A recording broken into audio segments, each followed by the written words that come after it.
Boa noite. Iniciamos mais uma edição do Dimensão Total na TV. O nosso programa vai ao ar sempre às terças e quintas, no horário das 22 horas, e sábado um pouquinho mais cedo, às 21 horas. Se o telespectador perdeu algum dos nossos programas, não tem problema nenhum. Entre no site da TV Mais, tvmais.org, e o telespectador pode rever qualquer dos programas anteriores. Lembro também Dimensão Total no rádio, todos os domingos de 10 a meio-dia, na Rádio Assunção AM 620. Dimensão Total no rádio, Dimensão Total na TV, tem a produção e direção do jornalista Ronald Machado. Lembro, canal 15 da Multiplay, ou pela internet tvmais.org. Hoje vamos fazer um programa especial, nós vamos tratar de legislação eleitoral. Esse ano, como todos sabem, vamos ter eleição para vereador, para prefeito, vamos discutir um pouco de política também e os últimos acontecimentos do estado do Ceará e do nosso Brasil. Contamos com o professor, com o advogado, o Dr. Djalma Pinto. Dr. Djalma, vamos começar falando dos últimos acontecimentos, né? Agora, pouco tempo atrás, tomamos conhecimento que o presidente da Câmara dos Deputados afastado, e também afastado do seu mandato de deputado federal, afastado demais, né? Eduardo Cunha, se tornou réu pela segunda vez do Supremo Tribunal Federal. A situação está ficando cada vez mais complicada. Eu queria que o senhor também abordasse um pouquinho aquela entrevista coletiva, causou tanta expectativa, a entrevista coletiva que ele ia conceder, e no fim ninguém viu nada de novo, ele não falou nada de novo, só falou que não vai renunciar e não vai também fazer nenhuma delação premiada. O que é que o senhor está achando dessa decisão do STF e da situação do deputado afastado Eduardo Cunha? E o deputado ele tem uma capacidade de ser muito audacioso e realmente até de certa forma inconsequente. Ele já está afastado do cargo, uma providência adotada por unanimidade pelo Supremo Tribunal Federal, de forma inusitada, inclusive, porque não há essa previsão específica na Constituição, mas diante dos excessos que ele vinha cometendo, a Suprema Corte encontrou dentro do sistema jurídico vigente os princípios que autorizavam o afastamento, porque realmente a presença dele no parlamento comprometia a própria credibilidade do Poder Legislativo. Essa entrevista foi um equívoco grande, porque provou, ele mesmo levou para conhecimento da sociedade o esvaziamento daquela sua liderança, que ele acreditava ser expressiva, e finalmente essa segunda denúncia que o Supremo recebeu contra ele comprova que realmente os indícios ou os fatos imputados a ele são graves e que a sociedade espera que haja celeridade na conclusão desses processos. Doutor Djalma, essa segunda, inclusive essa segunda ação, que ele agora é réu, trata diretamente das contas na Suíça, que é o cerne da questão do Conselho de Ética, que ele mentiu quando na CPI, eu acho que me engano, da Petrobras, não é isso ainda? Correto. E disse que não tinha nenhuma conta no exterior. E toda a defesa dele era baseada em não ter conta. Depois ele mudou um pouquinho, que não tinha conta, tinha uma outra forma de aplicação financeira. E ontem ele disse uma coisa interessante, eu escutei a entrevista dele, assisti os trechos da entrevista, que ele disse o seguinte, que não jurou. Ele não pode ter mentido, porque ele não fez nenhum juramento de dizer a verdade. Existe isso, doutor Djalma? Isso é a argumentação, é a tentativa de argumentação convincente. Mas os documentos são irrefutáveis. O que surpreende é que uma pessoa com esse perfil tenha galgado a presidência da Câmara e tenha permanecido, depois já de ter sido denunciado, como presidente do Senado também. O Brasil precisa fazer essa depuração. Pessoas que estão denunciadas pela prática de crimes, o Supremo passou uma tarde toda para receber a denúncia.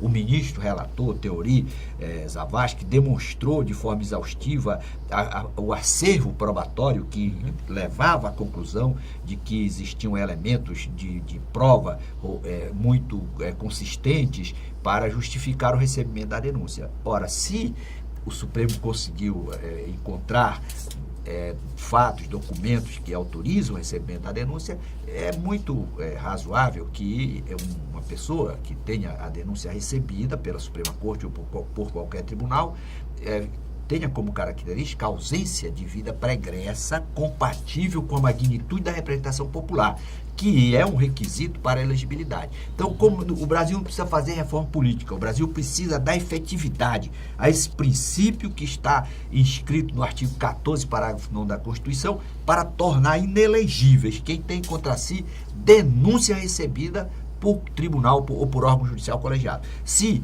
dermos efetividade a esse princípio constitucional, que tem a mesma força normativa do princípio da presunção de inocência até o trânsito em julgado da decisão penal condenatória, foi transformado numa regra jurídica, como se existisse somente ele na Constituição, não tendo essa conotação de princípio. Se nós retificarmos isso e considerarmos a aplicação do princípio como a doutrina, como a própria jurisprudência consagra, nós teremos uma reforma política sem precisar nem do parlamento, porque reforma política, com essa composição do Congresso, realmente a sociedade vai ter dificuldade. Mas, doutor João, me diga uma coisa, por que receber uma segunda se não julgou a primeira? Essa é uma indagação da sociedade. Ora, era mais prático ter julgado logo a primeira, porque com o julgamento da primeira, não precisava mais nem de haver esse julgamento do Conselho de Ética e do plenário da Câmara. O cidadão com a condenação pelo Supremo Tribunal Federal,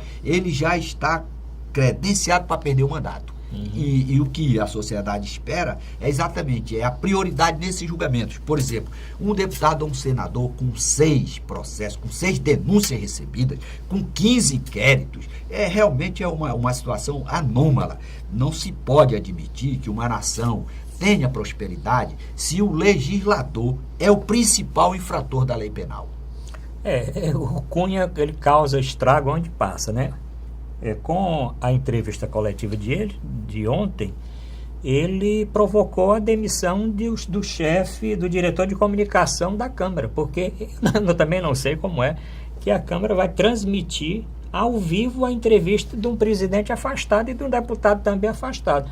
O que justificaria o diretor de comunicação dar ordem para que a empresa transmita pelo YouTube, transmita pela internet ou por outros meios, uma entrevista de um presidente que está afastado pelo Supremo e afastado também do seu mandato. Então, o Maranhão, apesar de todo o presidente que está em exercício aí, o deputado Maranhão mandou imediatamente demitir o diretor de comunicação. E isso deve ser tomado como lição, como exemplo para outros servidores, porque realmente o servidor não é obrigado a cumprir ordens do seu superior, muito menos daquele que o indicou para o cargo.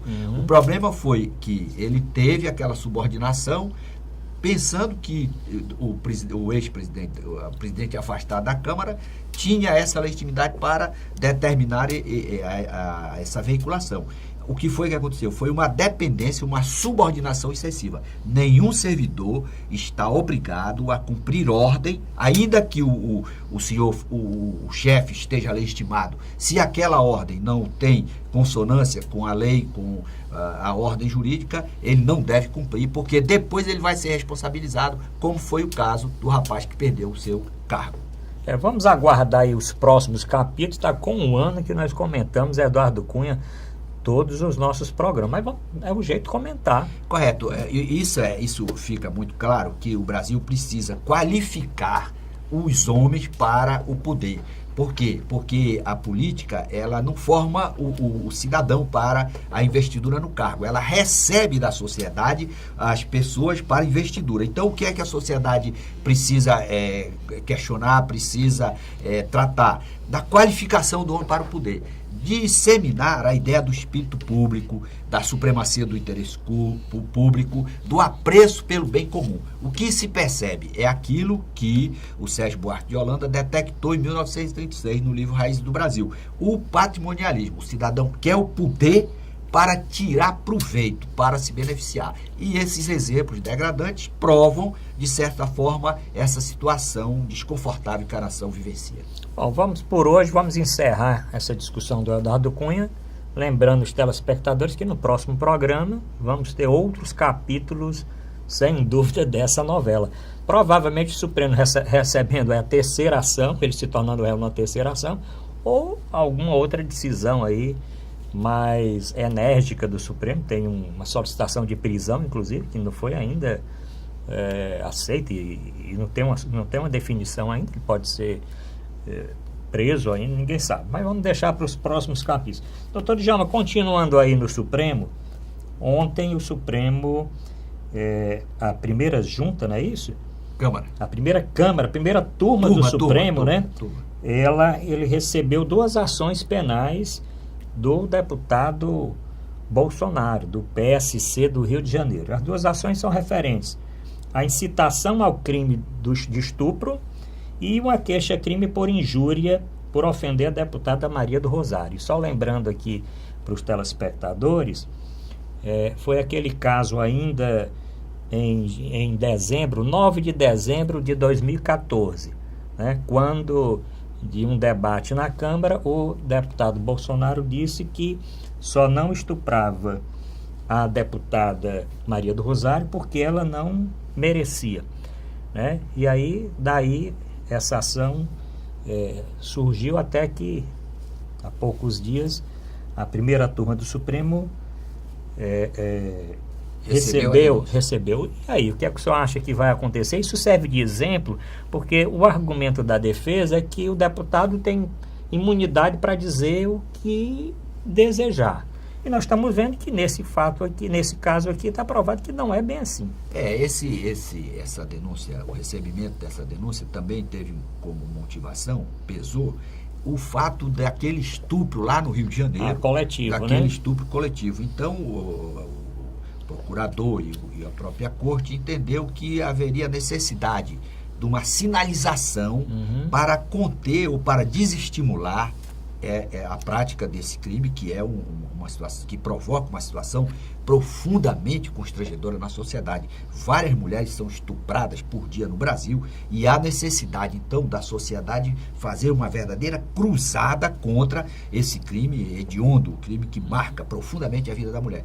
E, no caso aí, esse episódio do deputado foi, por certo, tomado como emblemático. Sim. Para que esse tema seja discutido na sociedade e que haja uma reação eficaz para desestimular aqueles que incitam a prática desse delito, como desestimular os eventuais executores. Isso prova, então, que não existe essa imunidade parlamentar de ele dizer o que pensa. Até mesmo porque, se fosse assim, eu raciocinando aqui, escrevendo um artigo que eu estou publicando nos próximos dias, falando desse caso, como existem centenas, dizem até muito mais do que isso, de deputados envolvidos em questionamentos, em problemas criminais, em licitações fraudulentas, desvio de recursos, suborno, contas no exterior. Se todos esses deputados fossem aproveitar o tempo que tem lá no plenário para defender exatamente o que fazem, nós íamos ter problema seríssimo, né? Correto. A imunidade é um instituto muito útil para a democracia, porque, por exemplo, sem imunidade o parlamentar podia estar ameaçado pelo poder dominante. Então ela é muito imprescindível, ela é necessária para o bom funcionamento da democracia. Agora, os excessos, a imunidade não alberga os crimes cometidos.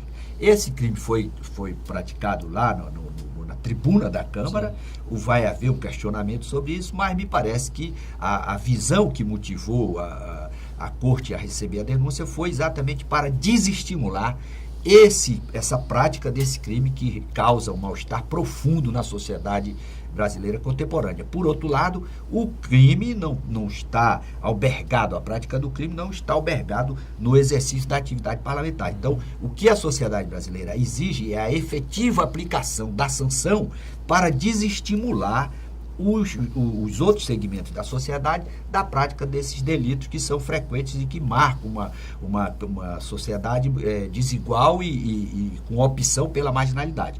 Essa ausência de sanção para os representantes do povo que atuam mutilando o Código Penal Isso repercute na base da sociedade. Cada deputado, cada pessoa que ocupa o poder tem que ter essa consciência de que ele atua como um educador. Então, se ele pratica um crime e não sofre sanção, o processo não termina, não tem conclusão, e ele fica todo tempo elegível, imagine um legislador sendo infrator da lei. Isso estimula, na base da sociedade, a prática do crime. Bom, estamos terminando o primeiro bloco. No segundo bloco, vamos voltar falando de ética na política. Estamos falando desde o início do programa.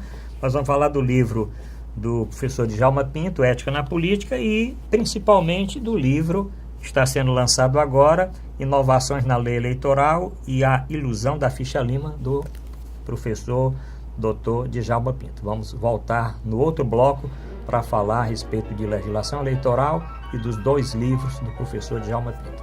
É VaptVupt, voltamos já.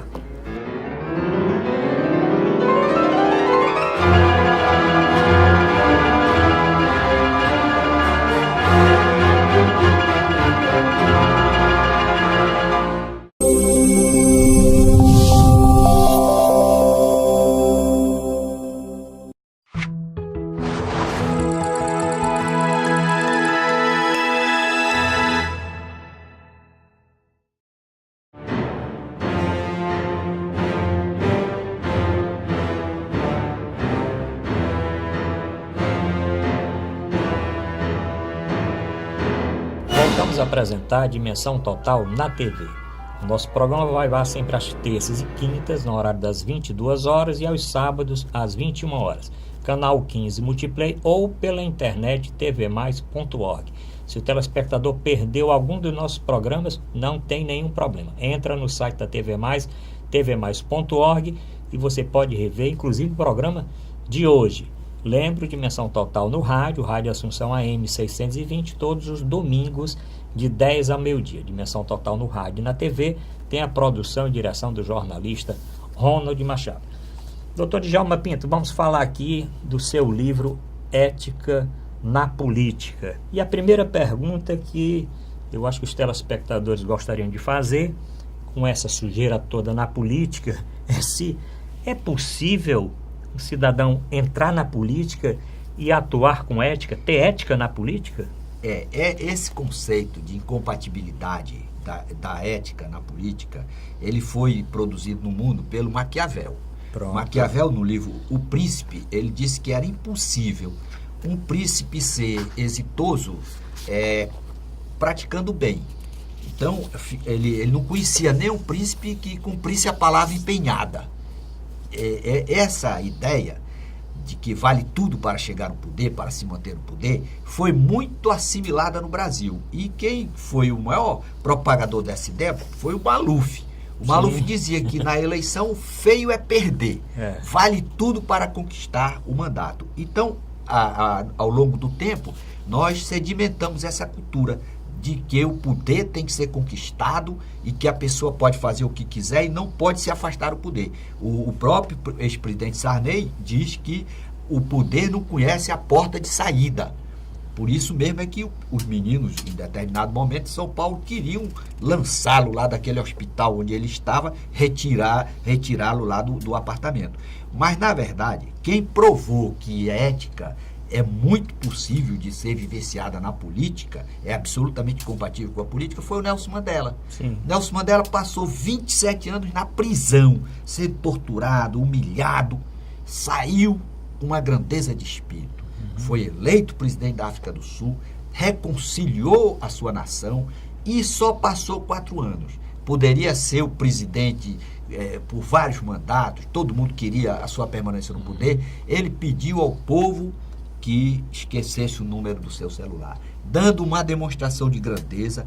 Não usou o poder para ficar rico, para perseguir adversários políticos. Então ele deu uma demonstração muito significativa para a humanidade de que é possível exercer o poder com dignidade, com decência, para colocar o seu nome nas páginas gloriosas da história. E o outro ponto sério, muitas pessoas veem o poder ou o cargo eletivo como um instrumento para aumentar o seu patrimônio. comprometendo completamente a ética, o decoro no exercício da função. O outro exemplo paradigmático também, Nelson Mandela. Não precisou tomar um centavo, retirar um centavo ilicitamente do Estado da África do Sul. E podia ser considerado, doutor Arruda, o homem mais rico da sua geração. Por quê? Bastava que Nelson Mandela dissesse que precisava de dinheiro, sim, indicasse o número de uma conta, qual era o cidadão em qualquer lugar do planeta que não ia ter motivação, não ia se sentir encorajado para ter a honra de depositar qualquer valor que ele pudesse na conta de Nelson Mandela. Isso prova que quem atua com decência, com dignidade do exercício do poder, se torna referência para as gerações, para a sua localidade, para os seus concidadãos. Então, nesse livro, eu quis mostrar exatamente que esse apego ao dinheiro, essa busca patológica pelo dinheiro público, pela fraude na licitação, isso é um equívoco. Até porque, também está citado aí, o Steve Jobs disse o seguinte, quando perguntaram para ele o que é que ele achava do Bill Gates fazer doações bilhões de dólares para a ONU, para os pobres lá da África. Ele disse o seguinte, o Bill Gates não quer ser o homem mais rico do cemitério.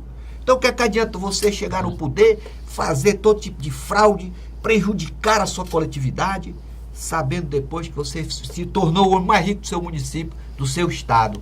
Você vai morrer, você não vai levar absolutamente nada.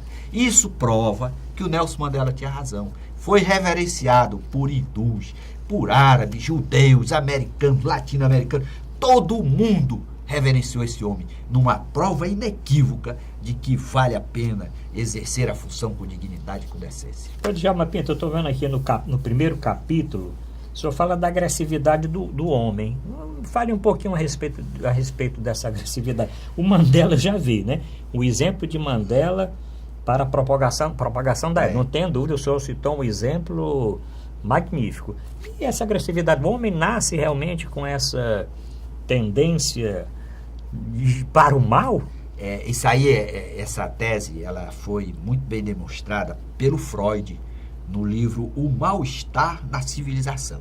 Então, o Freud disse que o homem ele é naturalmente agressivo, autodestrutivo, e que o grande desafio da civilização é burilar o homem para conter essa agressividade. Nós vivenciamos isso na sociedade brasileira, infelizmente. Nós não nos preocupamos com a criança, e a criança cresce. E se ela não for domesticada, ela não for civilizada, ela não adquirir a educação para a cidadania, ela vai se tornar um predador do seu grupo social. Então, eu avaliei isso, que o Freud colocou com muita propriedade, se contrapondo ao Rousseau, que o Rousseau dizia que o homem é bom, é a sociedade que o corrompe. O Freud disse, não, o homem ele traz a sua autoagressividade. Agora, essa ideia, por exemplo, do Rousseau, dizer que o homem é bom, que é um animal muito tranquilo e tal, ele extraiu isso do caramuru. Eu estou mostrando aí no livro que existe uma certidão de casamento do caramuru lá com a Índia, lá no Museu da Bélgica. Um historiador pesquisando encontrou, e essa ideia do bom selvagem, se contrapondo a Freud,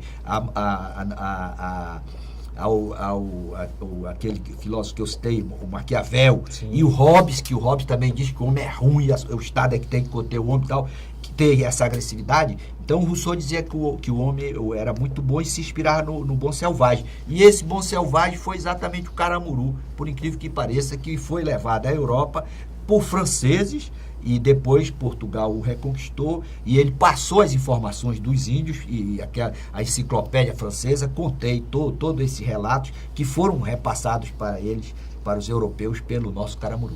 Doutor Djalma Pinto, o senhor fala aqui já no capítulo 2 da necessidade da formação política dos jovens. O senhor falou aí da criança para exatamente conter essa agressividade natural do ser humano.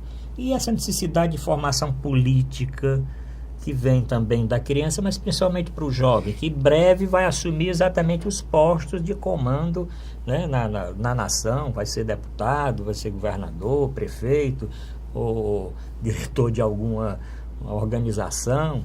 Olha, essa falta de formação do jovem é que responde pelo fato do Brasil constatar hoje a existência de aproximadamente 299 deputados e senadores denunciados ou indiciados no Supremo Tribunal Federal. Ora, mais da metade praticamente do parlamento brasileiro está envolvida com a prática de delitos. Isso é um atestado de quê? De que a sociedade falhou na formação dos homens para o poder. A política extrai os que vão atuar na sua propagação, na sua efetivação, da sociedade. Então, o que é que fica comprovado aí, que eu quero mostrar nesse trabalho? Que a sociedade se preocupa em formar o grande advogado, o grande médico, o grande engenheiro, mas não se preocupa em formar o homem para o poder. Como seria formar o homem para o poder? Trabalhar o jovem lá na escola do ensino fundamental, já até no primeiro grau, com a ideia de que a coisa pública, o dinheiro do povo, é coisa sagrada, que a pessoa tem que criar uma vergonha, criar uma blindagem, a sociedade tem que produzir uma blindagem, no sentido de que o jovem tenha vergonha de chegar no poder e fraudar a licitação, de querer o poder para ir por proveito pessoal. Tem que colocar na pauta do ensinamento, das discussões entre os jovens, a ideia do bem comum, do interesse coletivo, da preponderância do interesse coletivo sobre o interesse individual. Então, para ele ter essa ideia que o poder é um instrumento para servir a sociedade, não para ele servir o interesse pessoal dele. O poder não pode ser instrumento para o cidadão ficar rico. Para que todo mundo, em cada município, tenha vergonha. Passar na casa, o prefeito era pobre, ficou o mais rico do município. É para ele ter vergonha, para as gerações que ele produzir, para os seus filhos e seus netos, terem vergonha dessa situação. Por quê? Porque houve uma distorção no exercício do poder. E nós conseguiremos produzir líderes que sejam paradigmas para o Brasil, para o mundo, se nós começarmos a colocar isso na cabeça das crianças e dos jovens. Poder é um instrumento para servir a causa pública. Hoje nós estamos pincelando aqui com o Dr. Djalma Pinto o livro Ética na Política. Daqui a pouquinho nós vamos tratar da legislação eleitoral. Então, você que é candidato aí a prefeito, a vereador, ou então participe de algum comitê, aguarde um pouquinho, que no último bloco do programa nós vamos falar de legislação eleitoral com o Dr. Djalma Pinto, que é especialista, sem dúvida, o maior especialista nessa área aqui no nosso estado. Mas, Dr. Djalma, eu estou olhando aqui que o senhor aprofundou um pouquinho, falando aqui de Hitler, falando de capitalismo, de comunismo, de moral e ética.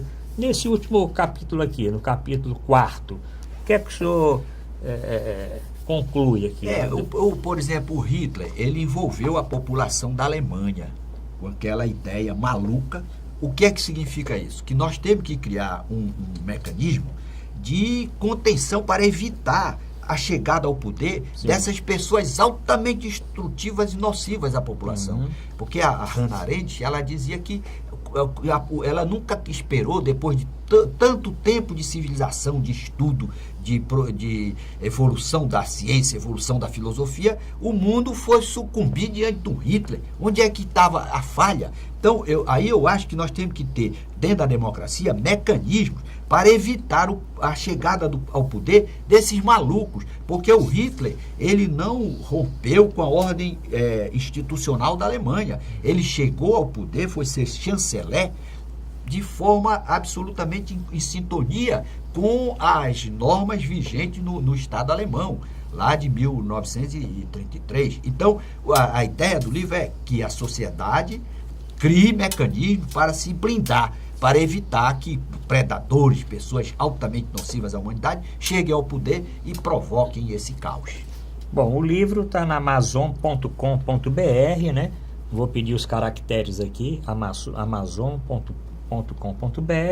Aqueles nossos telespectadores que queiram ler o livro, ter mais detalhes, baixar o livro, né? Baixar, porque esse livro é virtual. Pronto, eu queria que você explicasse. Porque o livro... Porque pode procurar na biblioteca, quer dizer, numa livraria, vai encontrar... Esse livro é virtual. Eu estou colocando meus livros agora na internet. Por quê? Porque a internet fica para sempre.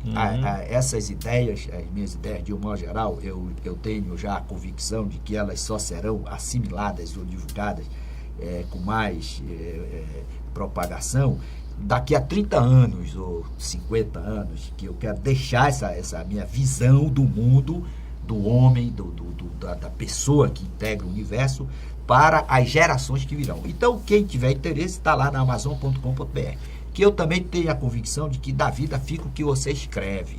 E tudo que você acha que é importante deve ser repassado para as gerações. E eu, por isso, fiz essa opção, por deixar tudo já na internet. Bom, estamos terminando o segundo bloco. No último bloco do programa, vamos discutir mais alguns assuntos da atualidade e falar um pouquinho de legislação eleitoral, principalmente das inovações na lei eleitoral e a ilusão da ficha limpa, que está muito atual esse livro, exatamente aqui nessa continuidade, nesse programa especial com o Dr. Djalma Pinto. Voltamos já, é VaptVupt.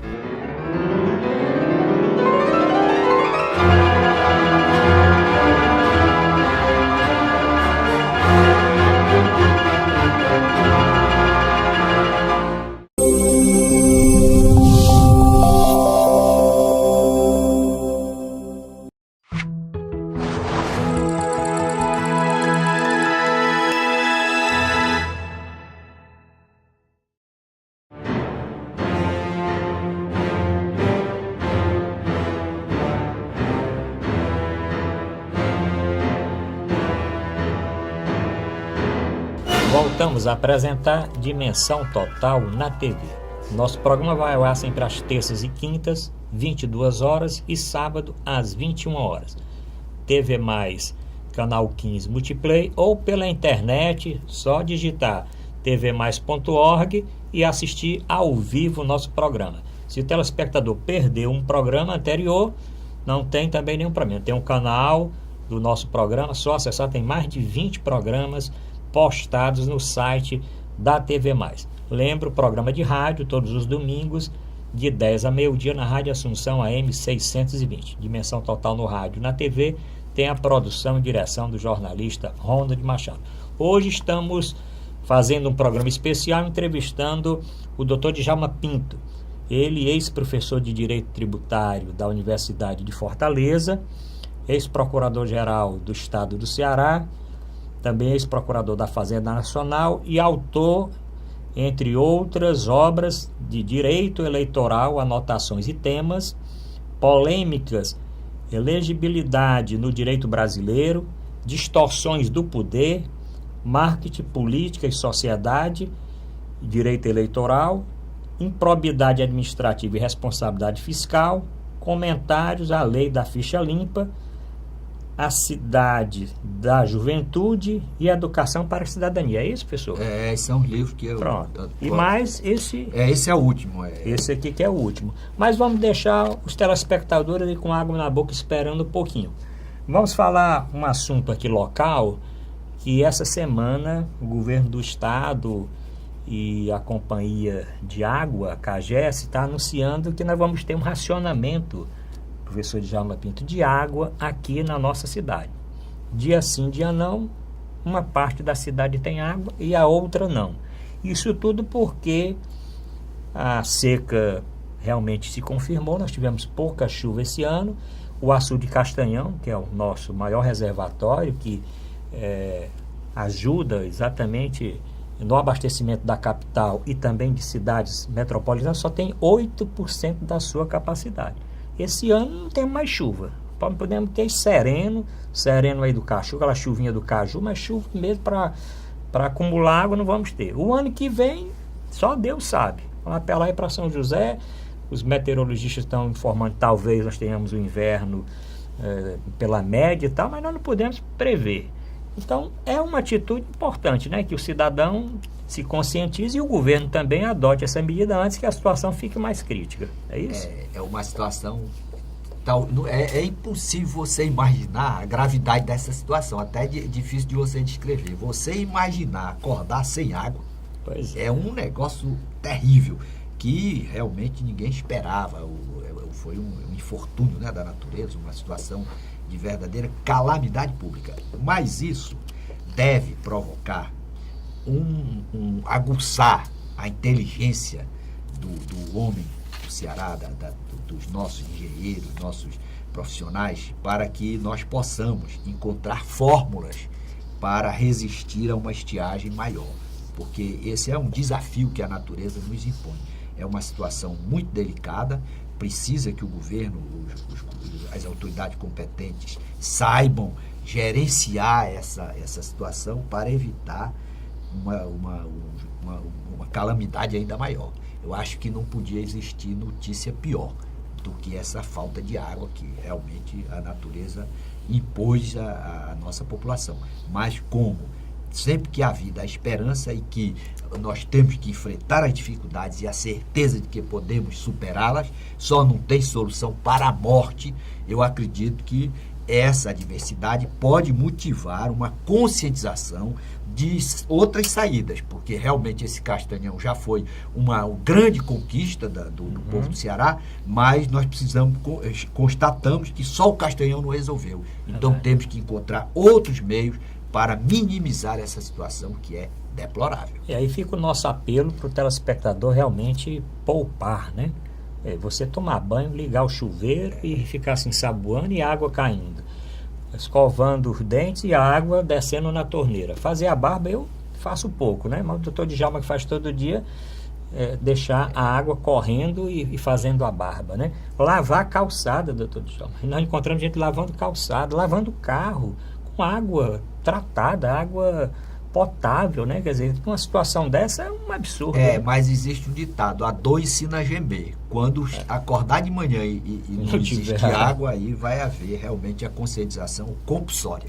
Bom, então aqui fica o nosso alerta para a população e, de certa forma, parabéns para o governo do estado que está enfrentando a situação, colocando exatamente bem claramente que agora vai ter que ser diminuir pressão num lado da cidade e depois aumenta a pressão do outro e vai fazer isso. É claro que vão existir bairros que vão sofrer mais, porque certas localidades mais distantes, ou então estão numa situação mais elevada na cidade, a água vai demorar um pouquinho, quando a pressão for normalizada, a chegar aí na torneira dessas casas. Mas, infelizmente, é o que temos para o momento. E rezar, apelar para que no ano que vem nós tenhamos, e que a transposição aí do Rio São Francisco está se arrastando não sei quanto tempo, possa futuramente, não é agora, possa dar alguma ajuda no abastecimento da nossa cidade.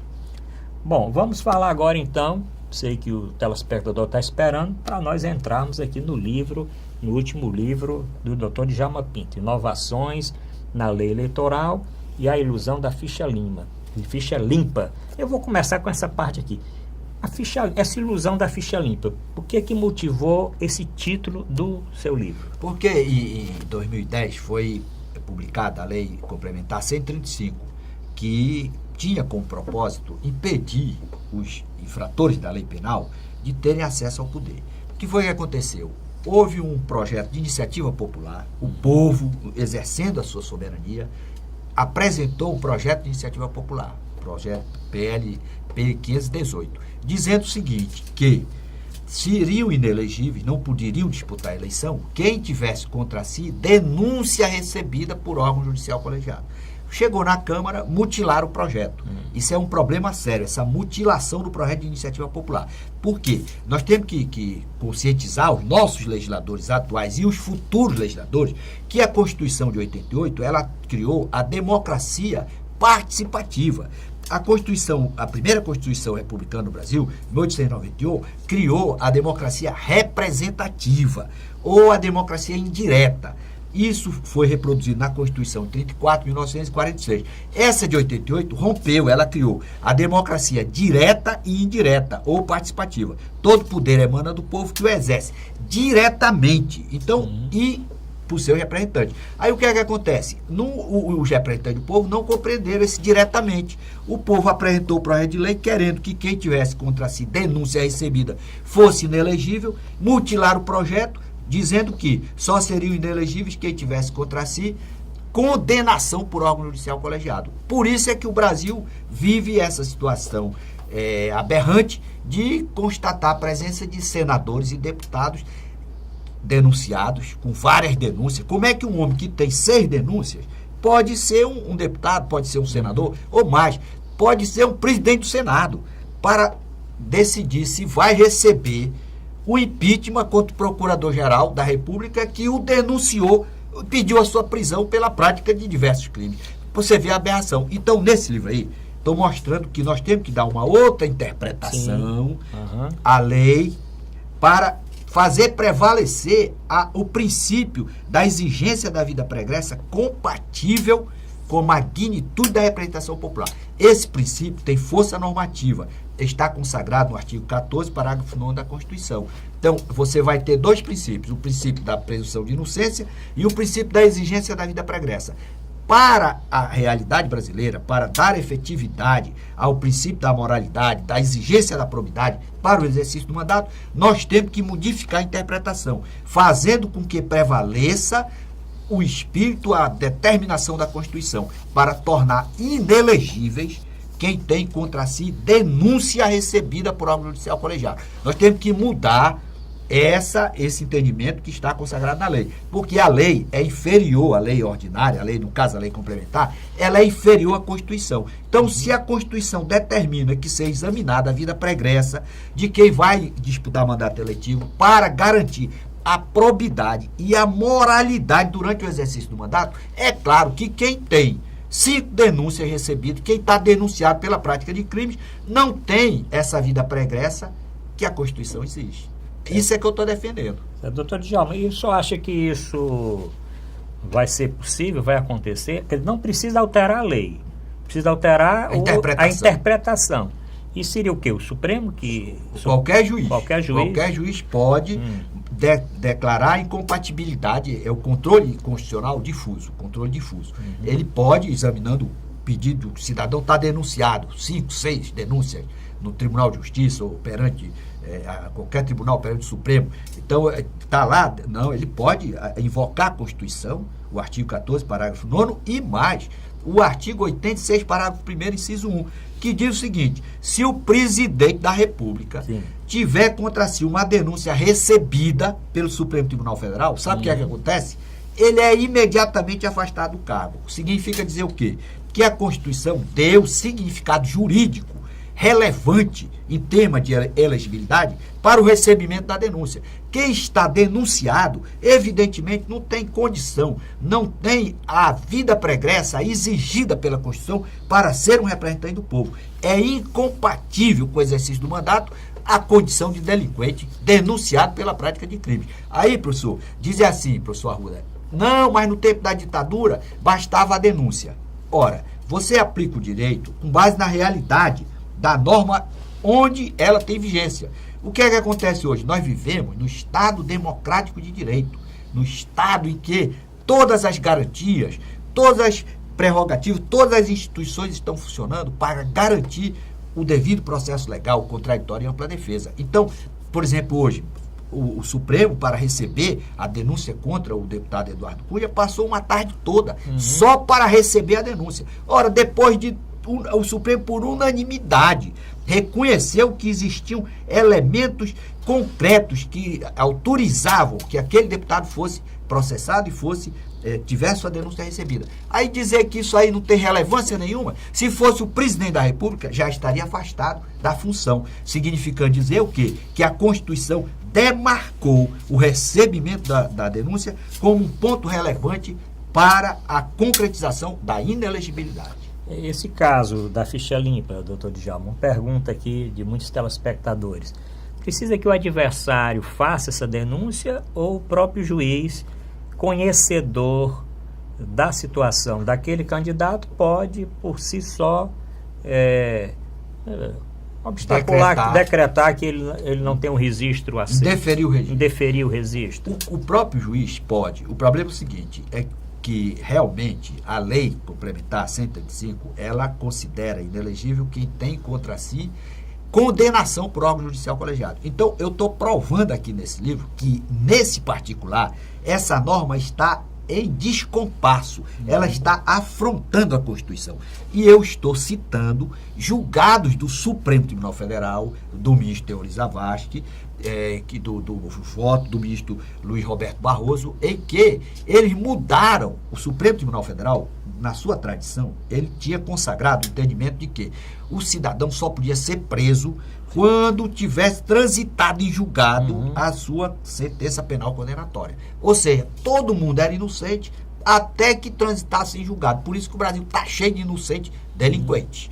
O Supremo, o ministro Roberto Barroso, enfatizou no seu voto, dizendo o seguinte, que o Conselho Nacional de Justiça detectou que no ano 2010, 2011, aproximadamente, ou exatamente 2.918 processos por crimes de lavagem de dinheiro, de corrupção, prescreveram as denúncias, os crimes prescreveram, as penas prescreveram, e aquelas pessoas ficaram inocentes e elegíveis para sempre. Então o Supremo mudou, aplicando a Constituição à realidade dos fatos onde ela tem vigência, passando a determinar, autorizar a prisão de quem tivesse condenação em segundo grau. Então, se o segundo grau serve para levar para a prisão, serve também como demarcador da inelegibilidade. Então, com base na própria evolução, na chamada mutação constitucional que o Supremo consagrou nesse acordo, é possível, sim, impedir o registro da candidatura de quem tem contra si denúncia recebida, não precisando a condenação. Até porque, o que é que se percebe? Todo mundo está denunciado. Você tem 299 deputados e senadores denunciados. Então nós temos que retificar essa interpretação para dar efetividade ao princípio constitucional que tem a mesma força normativa do princípio da presunção de inocência. Nós estamos terminando mais um bloco do programa. Voltamos já com o último bloco e nós vamos tratar das inovações na lei eleitoral. Aguarde um pouquinho, é VaptVupt.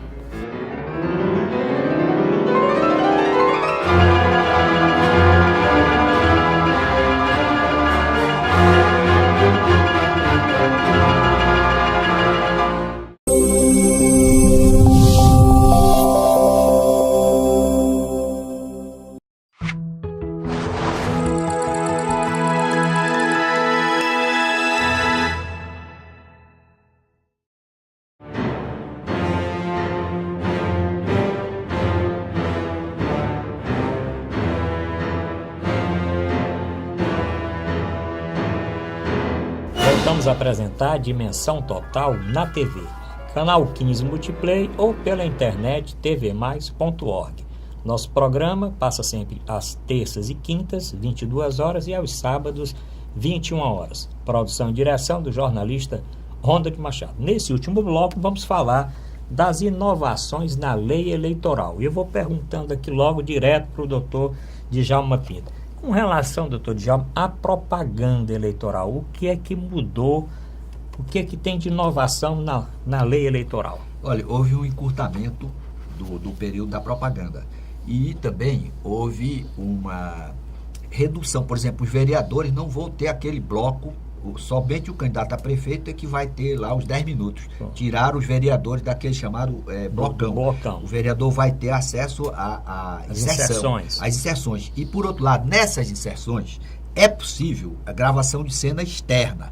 Para quê? Para que o candidato de oposição possa filmar, possa fazer a crítica em relação às obras do gestor. Sim. Que antigamente não podia ter cena externa e muitos candidatos queriam documentar as obras que estavam paralisadas, obras que estavam em mau funcionamento, e os gestores impediam. A lei expressamente autoriza que os candidatos de oposição possam fazer filmagens para veicular nas suas inserções. Outro ponto que precisa ser muito bem observado é a proibição de pichação do muro. Você Sim. não pode mais pintar o muro. Você só pode usar cartaz, colocar cartaz ou adesivo com a metragem de 50 por 40. Não pode mais sair pintando mesmo com autorização. Você não pode mais fazer realmente esse tipo de propaganda. E também você tem que levar em consideração agora o problema do dinheiro para bancar essas propagandas, doutor, que foi uma grande inovação. Nós vamos falar de financiamento. O prazo vai ser curtinho, né? E o que é que o candidato agora está assistindo o nosso programa aí na capital e no interior? O que é que ele pode, o que é permitido um pré-candidato? Nós estamos numa fase de pré-candidato. Ninguém é candidato ainda. Candidato só quando as convenções acontecerem. O que é que o pré-candidato pode fazer agora? Correto. Houve uma alteração muito significativa em relação a esse ponto.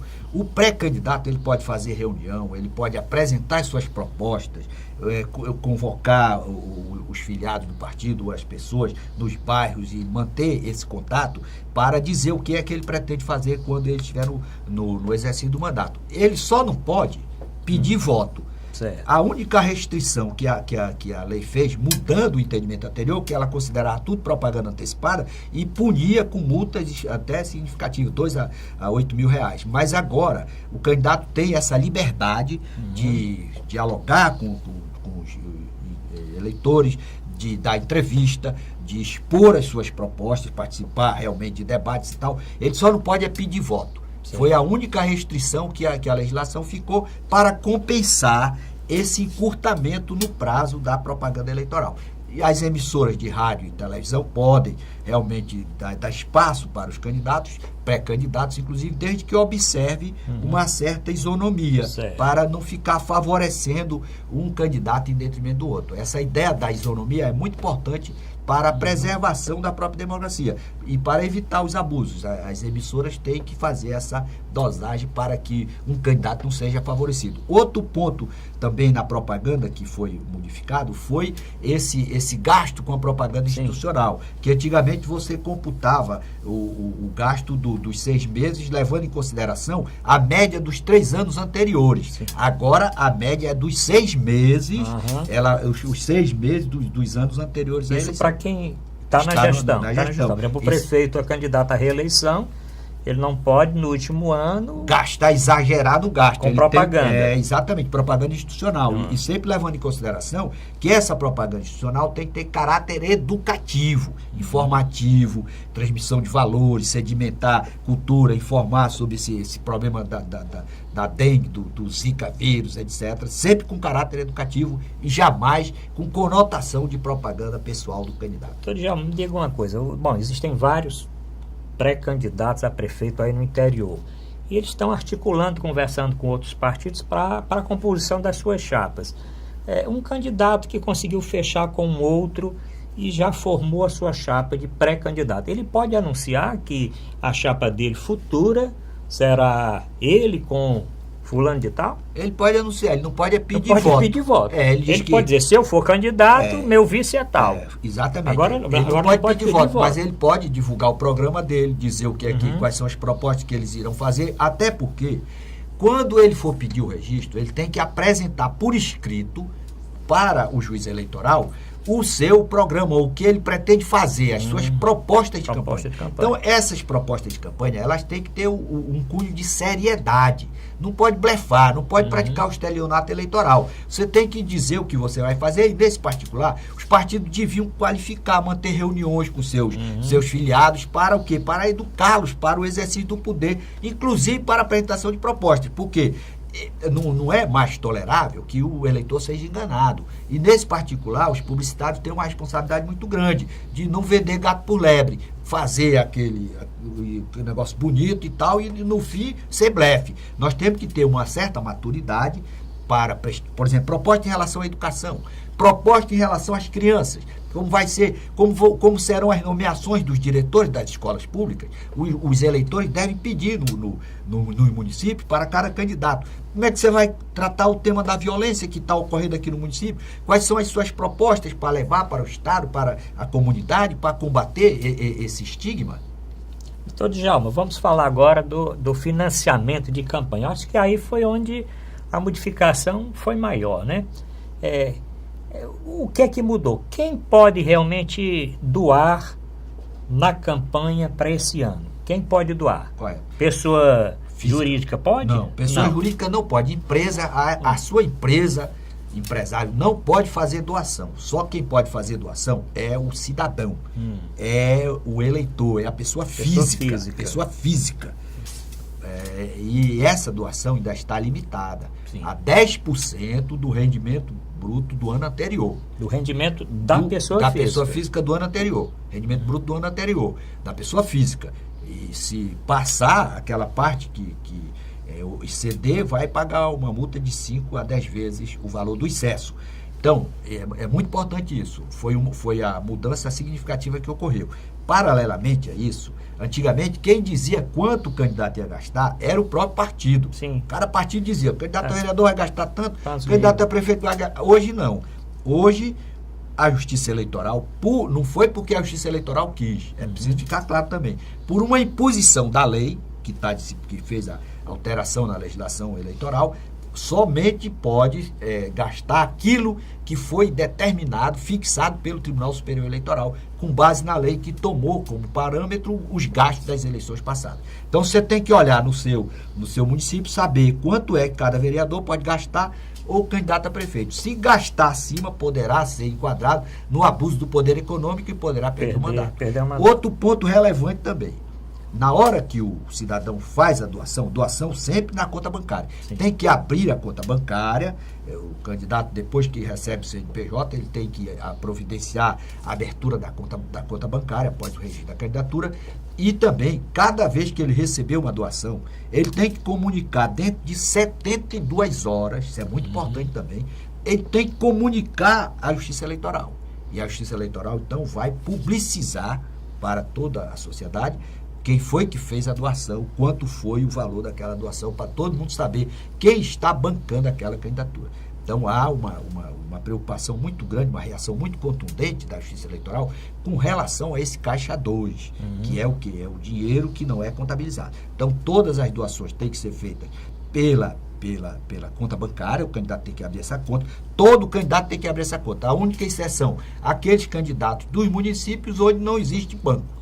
Então estão liberados. O resto, todo mundo tem que abrir conta bancária. Se não abrir conta bancária, a conta do candidato, que ele é obrigado a prestar depois da eleição, a conta vai ser desaprovada. Então ele vai ter problema com a Justiça Eleitoral. Bom, lembrando que o livro do professor Djalma Pinto, Inovações na Lei Eleitoral e a Ilusão da Ficha Limpa, também pode ser encontrado no amazon.com.br. Vamos aqui colocar a legenda amazon.com.br, telespectador, o candidato, o presidente de partido, o candidato a vereador, pode entrar amazon.com e ler o livro e ver as inovações. Nessa parte de financiamento vai ficar bem rígido, porque se o empresário era acostumado a não colocar rendimento no nome dele, né? Então, e se ele vai poder doar esse percentual do que da renda do ano passado, ele bota tudo no nome da empresa para pagar menos imposto e tal,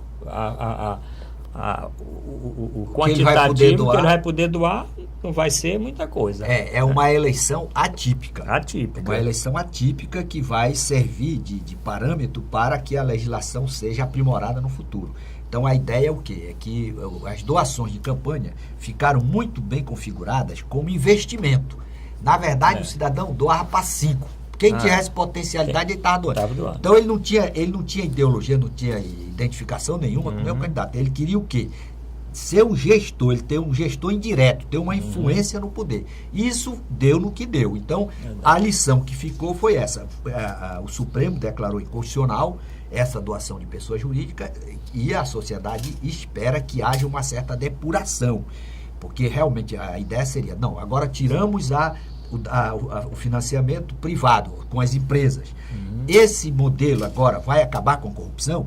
O Brasil está vivenciando uma nova fase em que a sanção começou a alcançar os detentores do poder econômico. A sanção ainda não se efetivou em relação aos detentores do poder político. Há um questionamento, inclusive, dos empresários, porque só nós que fomos pagar o pato. Sem os políticos não haveria realmente a atuação dos empresários. Então o Brasil está num novo formato que é preciso que essa nova eleição mostre um perfil de uma visão moderna, de gerenciamento comprometido com o bem comum, de equilíbrio nas contas. Nós temos eu acho que os partidos também deviam aproveitar essa fase pré-eleitoral para qualificar os seus filiados, trazer contadores qualificados, para mostrar a importância do equilíbrio orçamentário. Nós estamos, por exemplo, com o Rio de Janeiro, um estado próspero, promissor, que vai sediar as Olimpíadas, calamidade pública, por quê? Pelo mau gerenciamento das finanças gastaram muito mais do que arrecadavam. Conclusão: todos os contribuintes do Brasil foram convocados a socorrer o Rio de Janeiro, e o Brasil está gastando agora 3 bilhões de reais aproximadamente para a segurança das Olimpíadas. Isso é o quê? Falta de planejamento. Então nós precisamos, doutor Arruda, qualificar. Cada partido deve ter esse compromisso agora, chamar os contadores, chamar as pessoas qualificadas para amplo debate. Para quê? Para que os gestores amanhã apliquem corretamente o dinheiro público e o município seja próspero. Doutor Djalma Pinto, agradecendo aí a presença do senhor, esse programa especial tratando da ética na política e das inovações na lei eleitoral e mais da ficha limpa. Vamos discutir esse assunto daqui a algumas semanas. Agradeço a audiência do telespectador, a presença do Dr. Djalma Pinto, aguardando todos no próximo programa. Obrigado pela audiência, até a próxima semana.